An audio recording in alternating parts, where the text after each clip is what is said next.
गच्छामि संघं शरणं गच्छामि धम्मं शरणं गच्छामि बुद्धं शरणं गच्छामि संघं शरणं गच्छामि।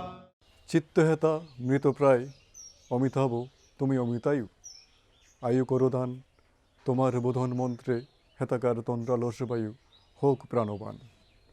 আজ শুভ মাঘী পূর্ণিমা, মহাকারণিক ও তথাগত গৌতম বুদ্ধের জীবনের স্মৃতিবিজড়িত এ পূর্ণিমা সুদূর কাল থেকে সমগ্র বিশ্বের ন্যায় বাংলাদেশে উদযাপিত হচ্ছে বিপুল ধর্মীয় মর্যাদা ও ভাবগম্ভীর পরিবেশে।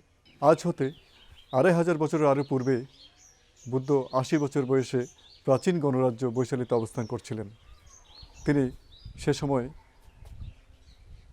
স্মৃতিমান ও সচেতন অবস্থায় স্থায়ী আয়ু সংস্কার করেন।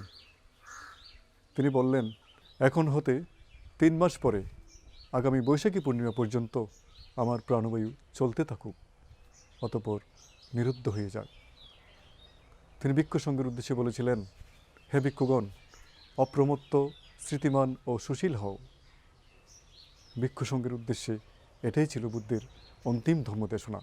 অতঃপর ৮০ বছর বয়সে চিরতরে লোভ দেশ মোহ ক্ষয় করে জন্ম মৃত্যুর বন্ধন ছিন্ন করে মহাপরিনির্বাপিত হলেন বৈশাখী পূর্ণিমা তিথিতেই। আজ মহামৈত্রী ও করুণার আদার তথাগত গৌতম বুদ্ধকে জানাই সশ্রদ্ধ প্রণাম।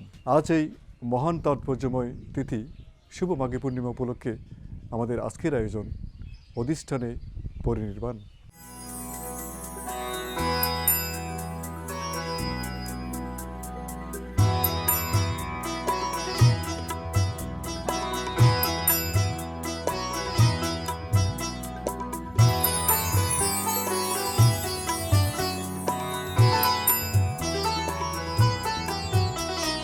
बुद्धं शरणं गच्छामि धम्मं शरणं गच्छामि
শ্রীশরণ পরশে সুকর্ম কর সবে নির্মল বিশ্বাসে প্রজ্ঞালোকে পুণ্য স্থানে পূর্ণ করো পারমি বুদ্ধাং শরণং গচ্ছামি ধাম্মাং শরণং গচ্ছামি সংঘং শরণং গচ্ছামি বুদ্ধাং শরণং গচ্ছামি ধাম্মাং শরণং গচ্ছামি সংঘং শরণং গচ্ছামি বুদ্ধাং শরণং গচ্ছামি।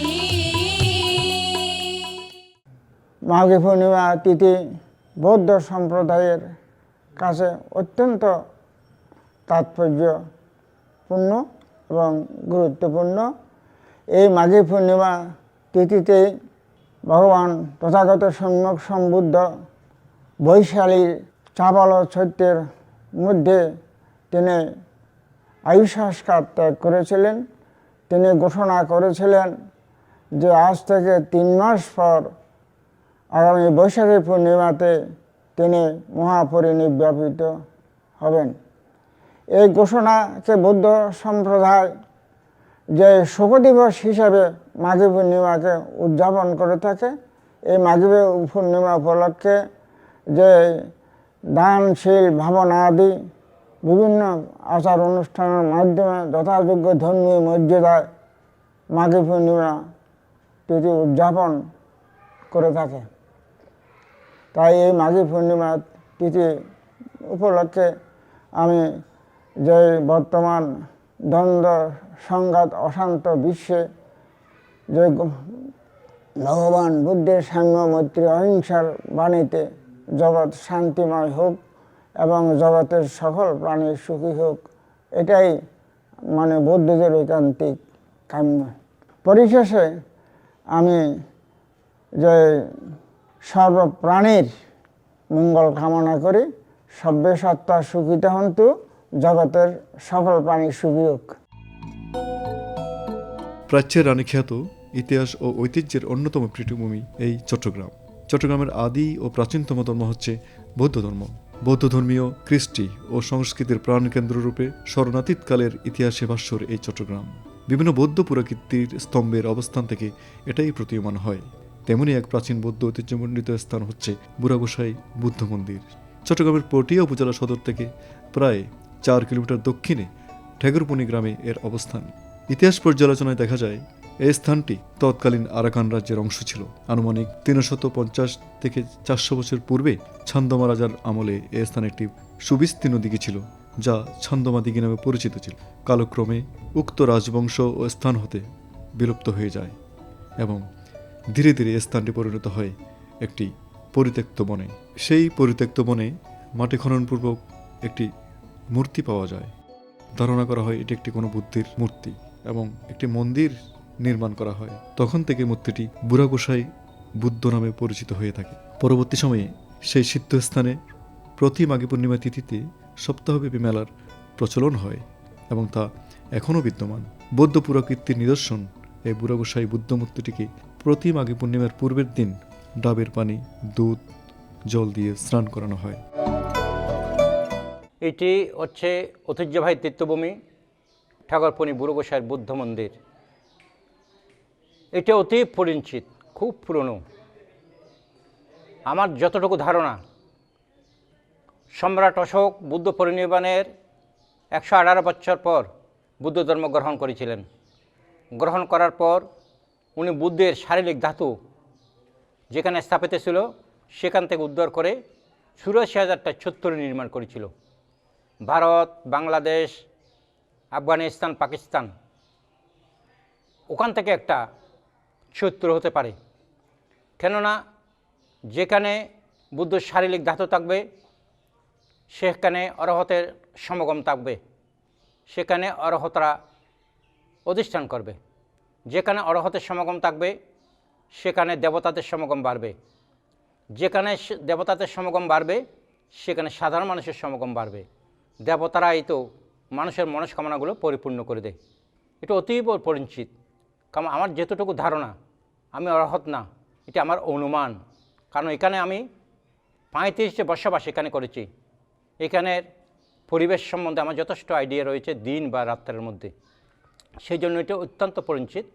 এখানে মাঘে পূর্ণিমা উদযাপিত হয়, বৈশাখী পূর্ণিমা উদযাপিত হয়, ভবারণা পূর্ণিমা উদযাপিত হয়, মধু পূর্ণিমা উদযাপিত হয়। বৌদ্ধদের সমস্ত পূর্ণিমাগুলো এখানে উদ্ভূত। তারপরেও প্রতিদিন লোক সমাগম করে। আমাদের এখানে রাস্তাঘাট ছিল না, তারপরেও মানুষ কষ্ট করে আজকে থেকে প্রায় 50 বছর 100 বছর আগে পর্যন্ত কত কষ্ট করে মানুষ আসতেছে। এখন তো রোডঘাট হয়েছে, এখন আরও লোক দিন ধীরে বৃদ্ধি হয়। কিন্তু মাঘে পূর্ণিমার সময় আগে 12 দিন পর্যন্ত মেলা থাকতো, কিন্তু এখানে মানুষ ব্যস্ত। এই 1 ঘন্টা 2 ঘন্টার জন্য এসে গাড়ি যোগাযোগ সুবিধা, সেই জন্য আবার চলে যায়। লোক সমাগম হয়, প্রচুর হয়, সেই জন্য এটা ঐতিহ্যবাহী তীর্থভূমি বুড়ো গোসাইর মন্দির নামে পরিচিত।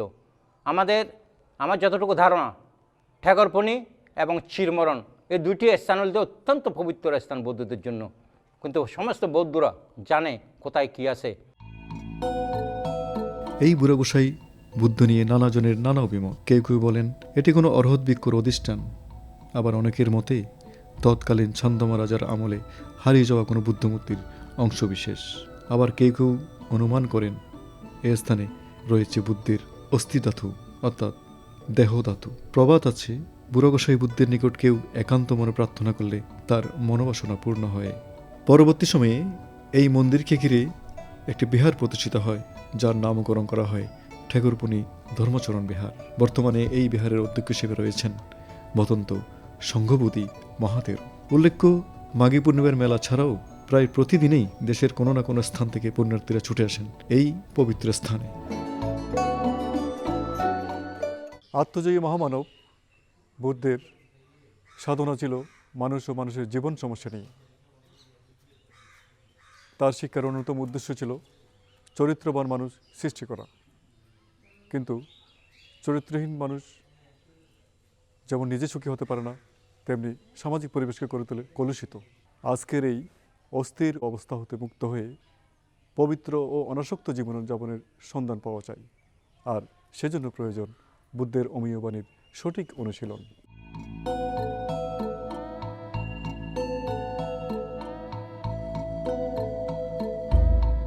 দাদা আপনি এখানে? নমস্কার। নমস্কার। দাদা ঝিলিকে দেখতে পাচ্ছি না। ঝিলিক আশেপাশে কোথাও আছে হয়তো। কেন দাদা? না, আজকেও ধর্মীয় বৃত্তি পরীক্ষা ছিল, তো ভাবলাম কেমন হলো সেটা জানার জন্য। বললো তো বেশ ভালোই হয়েছে। আপনার কথা বেশ কয়েকবার বলছিল আমার বোন।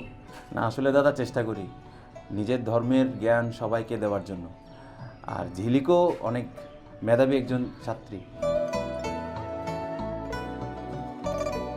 দাদা দেখুন না, আমাদের গ্রামের মেয়েরা আজ সকালবেলাও তারা একই কাজ করেছে। সকালবেলা একদিকে ভান্তে দেশনা দিচ্ছে, অন্যদিকে তারা টিকটক বানাচ্ছে। একটাকেও আমি ঝিলেকের মতো বানাতে পারলাম না। চলুন তো একটু কথা বলে আসি। চলুন দেখে আসি।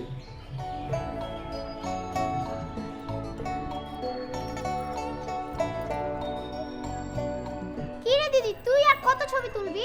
এটাই লাস্ট পোস্ট, একটাই তুলবো। আরে রাখ তো, আগে আমি ডিপি নিয়ে নিই। হিমাদি, আমাকে কয়েকটা টিকটক ভিডিও করে দেখো। না না না না, আগে ইনস্টাগ্রামে আমি আমার নিজের ছবিটা তো পোস্ট করি। আচ্ছা ভালো কথা, তুই টিকটকে কোন গানটা দিবি? হিন্দি গান করবি তো? ডান্স স্টেপটা তুই নিজে থেকে পারবি নাকি আমি করে দেব? তুই শিখিয়ে দে। আচ্ছা ঠিক আছে, দে আমি তোদের ভিডিও করে দিই।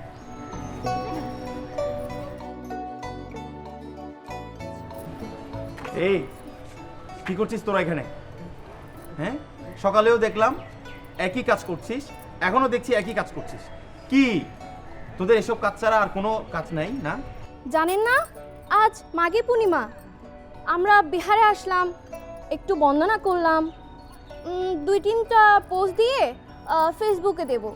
হাই রে ডিজিটাল, তোরা বন্দনা করতে এসেছিস নাকি কন্টেন্ট বানাতে? তোমরা মনে হয় ডিজিটাল না, সবাই যে জন্য আসে আমরাও সেজন্যই তো এসেছি। ছবি তোলা কি পাপ নাকি দাদা?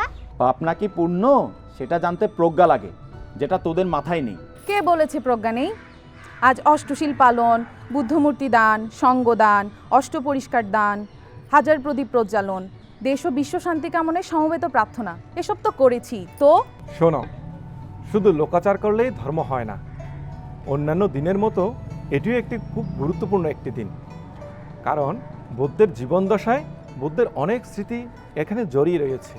সব পূর্ণিমায় তো একইভাবে উৎসব পালন করা হয়, এ আর নতুন কি? এই ধারণা সম্পূর্ণ ভুল। শোনো আমার কথা। পূর্ণিমাতে এই দিনে বর্তমানে ভারতের বৈশালীর চাপাল চৈত্যে বুদ্ধের মহাপরিনির্বাণের দিনক্ষণ ঘোষিত হয়েছিল, যা বৌদ্ধদের পরিভাষায় আয়ু সংস্কার। আয়ু সংস্কারের পরবর্তীতে তা আয়ু বিসর্জন হিসাবে পরিচিতি লাভ করে। এটা তো আমার জানা ছিল না। তোমরা তো বৌদ্ধ সাহিত্য চর্চা করো না, জানবে কোথা থেকে? এই দিনে বুদ্ধের মহাপরিনির্বাণ লাভের ঘোষণার পাশাপাশি আরও একটি ঘটনা ঘটেছিল। এটি হচ্ছে বুদ্ধ তার পূজনীয় ভিক্ষু সংঘের উদ্দেশ্যে প্রাতিমোক্ষ উপদেশ দেশনা করেছিলেন। এখানে বুদ্ধের দেশিত দেশনায় ছিল বুদ্ধ ভিক্ষুদের বিনয়, নীতি, এই সমস্ত অনেক কিছু নির্দেশনাবলী। আর এই গ্রন্থেই তিনি বলেছিলেন হিংসা নয়, করুণার ধারা বর্ষণ করতে। বুদ্ধের ধর্মশিক্ষা কি আজও কাজে লাগে? আজই সবচেয়ে বেশি লাগে, কারণ শান্তি বাইরে নয়, ভেতরে। হ্যাঁ, আমি একটা গ্রন্থে পড়েছিলাম বুদ্ধ নিজের মহাপরিনির্বাণের ঘোষণা দেওয়ার পিছনেও কারণ আছে। মার নাকি সব সময় বুদ্ধ শাসনের বিরুদ্ধে থাকে। হ্যাঁ, জগতে বুদ্ধের আবির্ভাব হলে মার শাসন খর্ব হয়ে যায়, মারারা তেমন সুবিধা করতে পারে না। আর মানুষ তখন কি করে জানো? মানুষ তখন পাপ কর্মে রমিত হওয়ার চেয়ে পুণ্যকর্মে রমিত হয় বেশি। তাই বুদ্ধের এই জন্মের জন্য মারেরা সব সময় চিন্তা করতে থাকে বুদ্ধ কখন পরিনির্বাণ লাভ করবে। তাই তো বুদ্ধত্ব লাভের পর ধর্মপ্রচারের অনেক সময় ধরে তারা সব সময় বলতো কখন পরিনির্বাণ লাভ করবে। কিন্তু বুদ্ধ তথাগতের এখনও কোনো বিশেষ কারণ হয়নি এই বলে মারকে সব সময় ফিরিয়ে দিতেন। তারপর কি হলো? কিন্তু শেষবারে বুদ্ধ যখন বৈশালীর চাপাল চৈত্রে অবস্থান করেছিলেন, তখন মার তাকে প্রার্থনা করেছিলেন যে মহাপরিনির্বাণের সিদ্ধান্ত কখন গ্রহণ করবেন। তিনি তারপর মারকে সিদ্ধান্ত দিলেন 3 মাস পর বৈশাখী পূর্ণিমা তিথিতে তিনি মহাপরিনির্বাণ লাভ করবেন। এরপর আয়ু বিসর্জনে তা মাঘী পূর্ণিমা তিথি নামে পরিচিত। আজ থেকে কোনো মোবাইল আসক্তি নয়, শুধু ধর্মশিক্ষা, পালি শিক্ষা আর বুদ্ধের জীবনী নিয়ে পড়াশোনা। ঠিক তাই। তথাগত গৌতম বুদ্ধ শুধু অহিংসার বাণী শোনাননি, তিনি কর্মমুখী ও সৎ জীবনযাপনের আহ্বান জানিয়েছেন।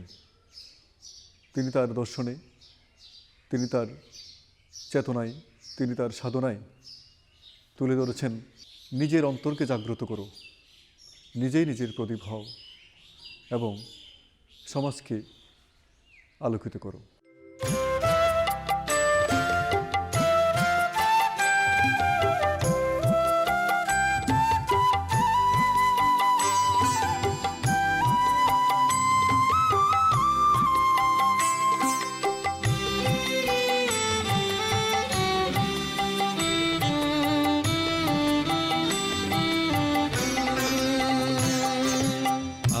আছে দিনে নমি হে তোমায়, নমি হে জ্যোতির্ময়, নির্মল করো, মঙ্গল করো, শান্ত করো বিষময়, নমি হে জ্যোতির্ময়। আজ দিনে নমি হে তোমায়, নমি হে জ্যোতির্ময়, নির্মল করো, মঙ্গল করো, শান্ত করো বিষময়, নমি হে জ্যোতির্ময়। আজ দিনে নমি হে তোমায়।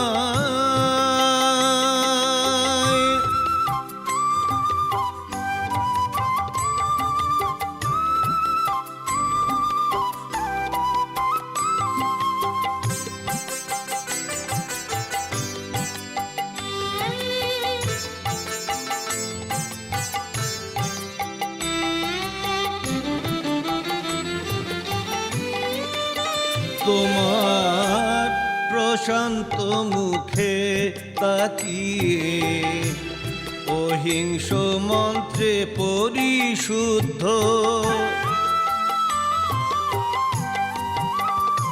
মোহ মুক্ত করে পূর্ণতা দেয়, ছেড়ে নিত্য নিঠুর দ্বন্দ্ব, ত্যাগের মহিমায় সমুজ্জ্বল, ত্যাগের মহিমায় সমুজ্জ্বল।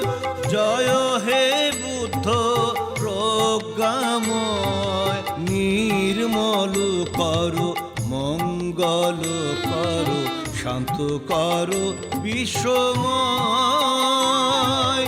নমি হে জ্যোতির্ময়, আজ দিনে নমি হে তোমায়।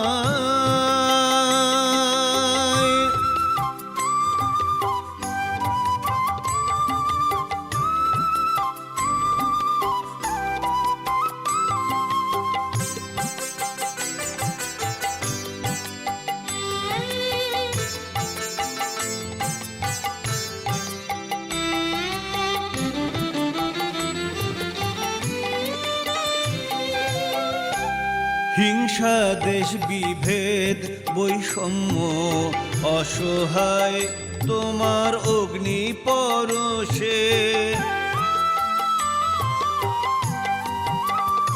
খোঁজে প্রাণবোধি বৃক্ষের শেকড়, দীপ্তিও মননের হরষে।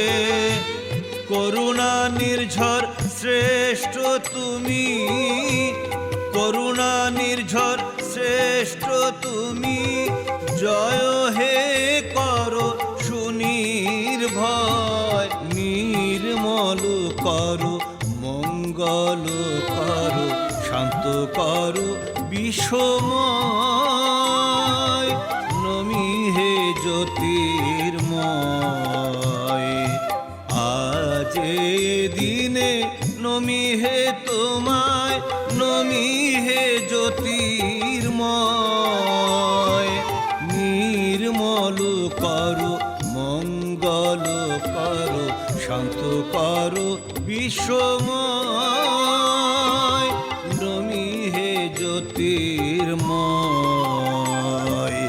আজ দিনে নমি হে তোমায়।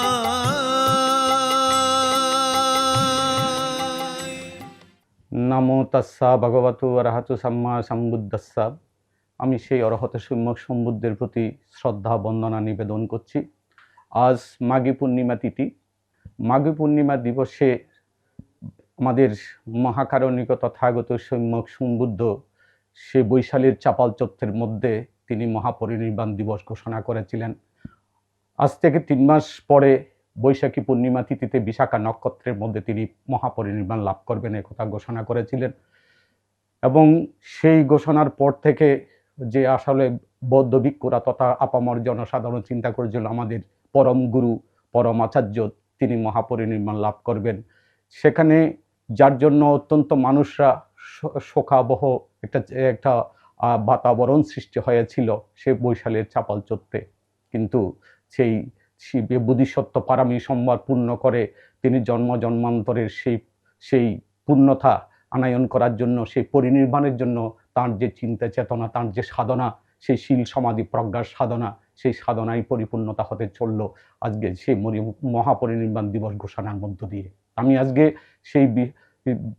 সেই মাঘী পূর্ণিমা তিথিতে আপামর বৌদ্ধ জনসাধারণ তথা বিশ্বের শান্তি কামনায়, বিশ্বের মঙ্গল কামনায় মহাকারণিক তথাগত বুদ্ধের সেই বাণীর মধ্য দিয়ে বলবো, জগতের সকল প্রাণী সুখে হোক, দুঃখ থেকে মুক্তি লাভ করুক, এটাই আমাদের কামনা।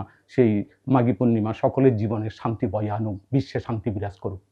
মহাকারণিক তথাগত গৌতম বুদ্ধ বুদ্ধত্ব লাভের পর সুদীর্ঘ 45 বছরব্যাপী তার নির্বাণ ধর্ম প্রচার করেছেন। বিশ্ব সভ্যতার প্রবহমান সময়ের স্রোতে মানবজাতি তার মাঝে অবলোকন করেছে প্রজ্ঞাময় চৈতন্য, মনুষ্যত্বের বিকাশ এবং কল্যাণের উত্থান।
মহাকারণে তথাগত গৌতম বুদ্ধ উপলব্ধি করতে সক্ষম হয়েছিলেন হিংসা, বিদ্বেষ, লোভ, লালসা, ভ্রান্ত ধারণায় আচ্ছন্ন হয়ে মানুষ কায়িক, বাচনিক ও মানসিক দুষ্কর্মে রত হয়েছে।